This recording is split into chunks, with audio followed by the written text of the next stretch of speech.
Charles Nouveau, le gala vient de se terminer. Déjà, comment ça s'est passé personnellement? Est-ce qu'il y a une soirée qui a été un petit peu perturbée pendant ton passage?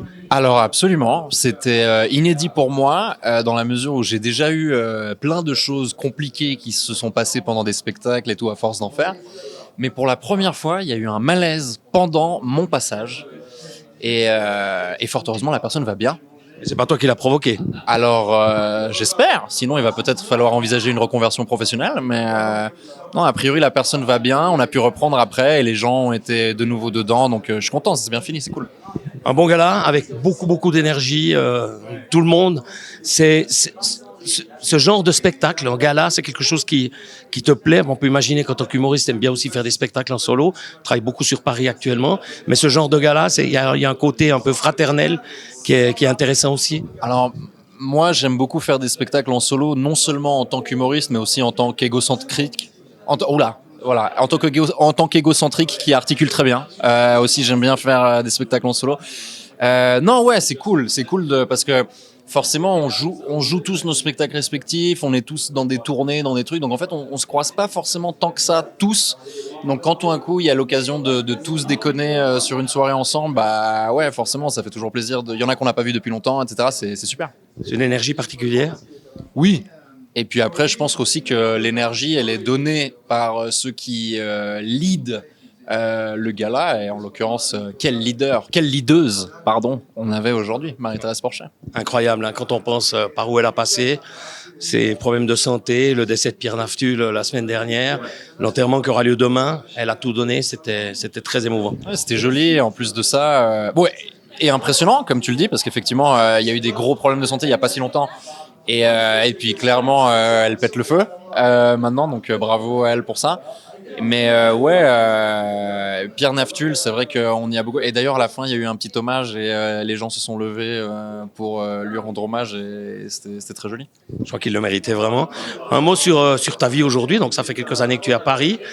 Comment ça se passe concrètement, macronite? Alors, je suis pas exactement, enfin, je suis à Paris, mais pas que, quoi. Enfin, je passe ma vie entre les deux. Donc, en fait, je paye, ça, c'est un peu le côté désagréable, c'est que je paye 3 loyers. Un à Paris, un en Suisse et un à la SNCF. Et ça, c'est peut-être trop. Il faut peut-être que je me réorganise autrement. Celui de la SNCF est le plus cher. Mais je crois que c'est possible que oui, honnêtement, hein, vraiment. Ils ont monté les prix et tout, ces enfoirés. Non, tout se passe bien à Paris, en tournée maintenant. Là, je reviens du sud de la France. C'est cool de pouvoir jouer partout. Mais honnêtement, j'ai hâte de dormir dans mon lit. Un humoriste suisse qui joue aussi en France, tu utilises le levier de la politique française ou pas du tout? Tu es hors de propos par rapport à tout ça? Non, bah en plus en ce moment il y a les présidentielles qui vont arriver, donc c'est vraiment dans la tête de tout le monde, donc ponctuellement sur les plateaux. En ce moment les humoristes sur les plateaux font beaucoup de blagues là-dessus. Donc moi, histoire de pas être redondant, j'en fais pas tant que ça. Dans mon spectacle, ça arrive que de temps en temps je fasse un petit commentaire suivant les improvisations qui ont lieu et tout. Après, je pense que de manière générale, je suis pas très politique sur scène et que je suis un peu plus politique à la radio, par exemple. Parce que je trouve que c'est un média qui s'y prête bien. Comme en plus on parle d'actualité, forcément, ça finit par être un peu politisé, quoi. Un dernier mot, tes projets? Alors, bonne question. Là, je cherche mon producteur du regard pour voir s'il a des trucs à dire. Non, oui, on a... c'est bientôt la Coupe du Monde. Tu dois être au courant, Laurent Bastardo.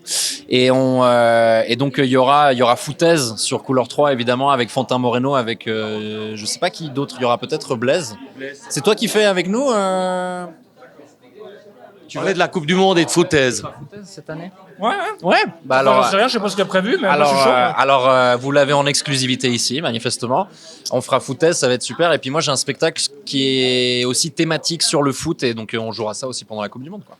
Oui. On a déjà vécu ça pendant l'Euro, c'était pas triste. J'espère que Je tiens à dire que j'adore le Qatar. Voilà, parce que Blaise milite pour qu'on nous y envoie aussi, je pense. Il veut plus faire le Foutaise depuis Lausanne. les studios de Couleur 3. Eh ben merci les gars, bonne chance pour toi, pour la Coupe du Monde et pour tes projets.